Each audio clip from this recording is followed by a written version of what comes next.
The Tom Brady retirement shakes up a lot in the NFL landscape because there's a lot of quarterbacks this offseason seemingly on the move. Jimmy Garoppolo, Aaron Rodgers, Derek Carr, More maybe. and for the San Francisco 49ers, Justin and I both had the epiphany earlier in the year that they were going to the Super Bowl. They were going to win that thing. They were going to repeat the Tom Brady championship arc in year two. Now, Brock Purdy not only suffered a complete UCL tear, Justin, you know better than me. He's had to undergo Tommy John surgery. It's going to be upwards to a 12-month absence and recovery timeline, which for the 49ers, yep, Brent. Don't think he's had the surgery yet, though, John. I think he's still weighing his options. I just wanted to, I don't think he's had it yet. With a complete tear, I feel like it's inevitable that he's going to. So, I mean, I always wonder why they just don't, kind of get the surgery done and out of the way. What are the steps that they're waiting for? I'm Well, not. yeah, we're not doctors. I would Yeah, guess I'm not an doctors are NFL maybe locker room. saying you can do it with rehab, no surgery, and it's going to be less time, but there's going to be a more chance of, Yeah, re-injury. re-injury. And Yeah, they just like, I'm not going to be out 12 months. It'll take me to 6 months. I'll take my chances. But yeah, I just want you guys to think about it, put it in perspective. Wow, he had a complete tear of his UCL. Josh Allen had a UCL injury for about half the season, and he was oh, still putting up numbers. he didn't have a complete tear though. Right? That still doesn't feel good. No, it doesn't. But I'm just That saying. doesn't feel good. I know a lot of baseball players that have dealt with that injury. It's not fun. But yeah, John, to answer your question, how does it shakes it up big time? I mean, we all had I made the agenda clear that I thought the 49ers go out and get Brady. That shakes up their plans. Jimmy's not going to be back. Shanahan already said that. So they're going to go forward with Brock Purdy and Trey Lance, and they're going to decide who their quarterback of the future is. In terms of Vegas, who was the other team that was out there that he was considering, or was considering him, they're kind of screwed now. Let's call it what it is. Derek Carr's on his way out. He doesn't want to be back. They don't really want him back. I know Devontae Adams just tweeted out like kind of like a hint of Aaron Rodgers possibly getting there. I don't know how you can make that salary cap work, but that's interesting. So yeah, it shakes it up big time for these guys. The 49ers now are kind of back in that same spot where they have a phenomenal freaking team, but guess what? You're missing the most important position, and that's the quarterback. And the Vegas Raiders I mean, they got insane offensive talent, but you got to get a quarterback too. So So it really screws them up. Yeah. with the 49ers, I think my first thought is you cannot go into training camp with two young quarterbacks like that. One, I don't know if Brock Purdy will even be ready for preseason, but Trey Lance, I don't know if he will be either. I mean, he should be. It's a year recovery for ACL, maybe a little sooner, so he should come back around. I'd say roughly. I'm not a doctor. July ish, hopefully. So you can't go into a season banking on those two. You have to bring in a veteran QB. If you don't, that's just going to be that's just poor coaching. You have to get yourself a vet. Whether that veteran be a Matt Ryan, who's most likely completely done in Indianapolis. Matt Ryan's best statistical season came under Kyle Shanahan. So bringing a guy like that just to have the veteran presence, not saying he's going to lead the team to the Super Bowl, but you want to have that because I'm sure they were missing that against the Eagles. Whoever that vet may be, just somebody that could come in, lead the young guys. I think Matt Ryan inevitably becomes a 49er. And in terms of the Raiders, that tweet by Devontae Adams says a lot. I think he said there was, where's his new home gonna be? And Devontae Adams tweets what was it like next to me? Yeah. I forget exactly what he said, but it's kind of hinting at Rodgers, being traded, that he wants Rodgers to be traded to Vegas. But we should say that Rodgers I think he was on the McAfee show, and he said there's a lot of trade conversations going around, and I haven't even made my decision on if I'm playing yet. So we should just, take everything with a grain of salt, basically. And with Matt Ryan, J-Ray, he's got an $18 million cap hit, so that might be thrown under the bridge. Why on earth would Kyle Shanahan say, I see no possibility of that, when asked if Jimmy Garoppolo would return? If what you need is a reliable backup quarterback that can step in and win you games with a 6-month resume in your system, the winningest quarterback you've ever had, what do you gain out of saying that in an interview? What type of leverage I don't understand what the purpose of that is. I feel like there I'm should be some gonna, intent behind that sentence. yeah, I'm gonna be honest. I think Kyle Shanahan has fallen in love with Brock Purdy over these weeks that he's been the quarterback. I think he wants Brock Purdy as his starter. Um, I think that they took a flyer on Trey Lance. He had the talent, all the talent in the world, the physical traits that you would look at. Didn't have a lick of experience really against high level competition, and we kind of saw that in the small sample size we got in the NFL. I think he fell in love with Brock Purdy. I think he fell in love with the command Brock Purdy had. I think he fell in love with the poise, the confidence, the swagger, making the right move, decisions, reading the field well. I think he fell in love with that. And I think that they want Brock Purdy as their quarterback in the future. Now, this UCL injury kind of messes things up for them. But I do think I think their inclination, if they had to make a choice, if you put a quote unquote gun to their head, I think that he would choose Brock Purdy as his quarterback for the future.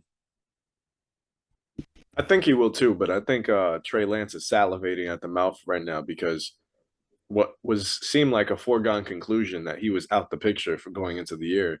Now, he slides right back in. And there's this thing that's been going viral that I find absolutely hilarious. Arian Foster on a podcast, basically joking around saying, that the NFL is scripted. People that watched that and actually thought he was serious. He wasn't. Um, but all the memes that came out about it, like RG3 seeing his script going into the 2012, 2013 season, or just a bunch of things. Deshaun J, Watson seeing his script JPP. with his hands. That was hilarious. But John, I got the tweet for you right now. Somebody tweeted at Devontae Adams, "What neighborhood is Aaron Rodgers moving to?" Devontae's reply, "Mine." So somebody's gonna have to pay up big, but I could see Aaron Rodgers moving. Either it's the Jets or it's the Raiders. You know what that means?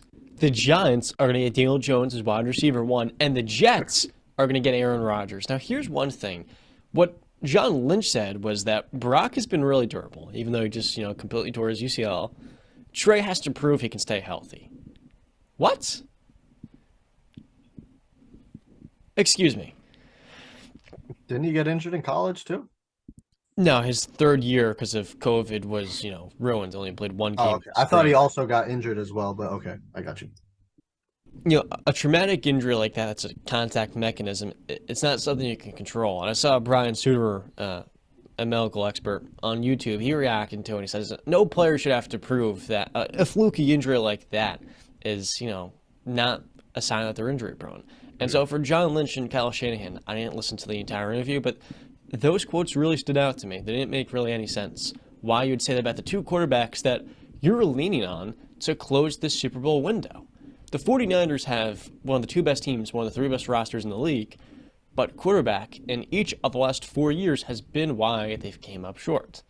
So Brock Purdy next year probably won't play. Trey Lance will.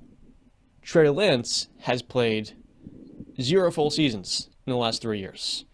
As a rookie, didn't get much reps, basically started one game in his sophomore year, and didn't play his last year as a junior at North Dakota State. So you're relying on a player in one of the most complicated offenses in all football to figure it out in time next season to win you a Super Bowl. I don't know if that's going to work out, especially if Trey Lance, let's say, does have another injury. What's the veteran quarterback going to? Are they going to sign a Jacoby Brissett, kind of a Jimmy Garoppolo double? That's why I don't understand these quotes, which make it seem like they're divorcing Jimmy, when the reality is Jimmy is one of, if not the best backup quarterback on the table for you. So I don't understand what's going on in San Francisco. Disrespectful, John. It's insanely disrespectful how they just shut down Jimmy Garoppolo the way that they do. Like, he hasn't led them to 2 NFC championship games and winning seasons when he is healthy, of course. So solely blaming all their losses, the reason they did not win the Super Bowl was just because of the quarterback. No, a lot of things probably went wrong. And, Kyle Shanahan is one to blame too, because not too long ago, I mean, I've glossed about the 49ers, but let me take a shot at Kyle Shanahan for a second and take you way back to the Atlanta Falcons Super Bowl, which he was the OC for. You lost that game, not Matt Ryan. You did. So there's a lot of things that he needs to look in the mirror, some things that he needs to fix. to put his team over the top. Because while we want to knock Jimmy Garoppolo still got into a Super Bowl. Are you going to say that he's the reason you lost the Super Bowl? That one throw wasn't the be all end all. But his last 2 drives were absolute. There were a lot of things, Justin, that could have went their way. He had a 10-point lead, bro, in 7 minutes. Not entirely. Look, I think Jimmy's disrespected, but let's not. Jimmy lost in that Super Bowl. Justin. I understand. I understand your point. He had a pretty simple job. Justin, I understand your point. And I agree with some of it, especially with Kyle Shanahan has to take some responsibility because, like I said to you last episode, we talked. I solely blame him. I don't feel sad for them because they had a chance to get Brady twice and they said no. I was going to mention that too. They went with an injury-prone quarterback in Jimmy Garoppolo instead. And yes, let's be honest, Justin. Yes, there are a lot of things in those games happen. Yes, but like John said like we talked about with the Bengals Chiefs game. John brought up the quote of that last play isn't the reason they lost.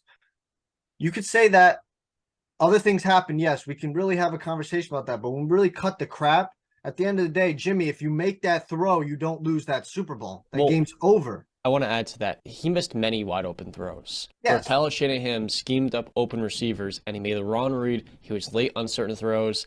And then the cherry on top was the missed kill shot. Similar to what Dak did against San Francisco, where Kellen Moore's dialing up good plays and he's just missing them. And everybody got on Dak for it because you missed the throws. The guys are open. You missed them. And then obviously the injuries later on where he was the fault of why they didn't get in. So, I mean, obviously the last one against the Rams, you can't put solely on Jimmy because if Tart makes that interception, that game is over. But Jimmy also had his faults too, and it's just, I mean, there's a reason this guy was only letting in some games where he was only letting Jimmy throw 9 times, 8 times, 15 times. So I just don't like the sole blame entirely being on a guy that since he got to San Francisco, all he did was win. Well, Justin, if they have a better starting quarterback, do you think that they're in a better spot? Okay, yeah, absolutely. But who's the quarterback? Well, name a guy who's just better than Jimmy Garoppolo. It just depends on who's available at the moment. They were also, remember, they're strapped into a contract with the guy they signed. You think Brock Purdy's a better quarterback than Jimmy Garoppolo? Well, no, I don't. Yeah, I wouldn't say so. I feel like who would you take small right sample now? size. If let's say both guys are healthy, and you're the 49ers, you're Kyle Shanahan. Who do you want as your starting quarterback? Well, I'm taking Brock. Well, I feel like he's young. He's already in the system. He's born into the system, quite literally. So, yeah. But you know, I mean, you were the one making the points to me saying, look, he's trusted Brock way more than he ever trusted Jimmy. Yeah, no, absolutely. 35, 36 times. Look at the throws that Brock was making. He was making off platform throws. He was taking all those risks. Jimmy was never allowed to do any of that. But you know what? I'll go on as far as and say this. If Jimmy G is a starting quarterback in the league next season, don't be surprised if whatever team he goes to, he's leading them to the playoffs again. Well, he's got to go to a good team. I wouldn't be surprised. But, you know, pointing out another mistake, just also drafted Trey Lance. You know, that was an experiment in itself. That was a risk, a huge risk, when you probably had a better sure thing. And would you all agree if Mac Jones was in San Francisco, they would be in a better position? Then Trey, yeah. I mean, he was a more NFL ready quarterback. So yeah. I'd say Mac's similarities would have compared him more to a Matt Ryan kind of NFL arc. Yeah, he's very similar to Jimmy and to Brock Purdy, to be honest with you. I mean, Brock's got a way stronger arm than Mac Jones, but they are very similar quarterbacks. And what I agree with what you're saying. I mean, it was a shock. Yeah, it was a shock to everybody that they took Trey Lance because leading up to the draft, they were all saying Mac Jones is the guy they want. They traded up for Mac, but then I guess they saw something in their, couple weeks leading up to the draft, and they were like, you know what, let's take a shot. And they took the shot. Kyle really liked Mac, but you're not taking Mac with the 3rd pick. You have to go with the upside swing and the guy with true superstar potential.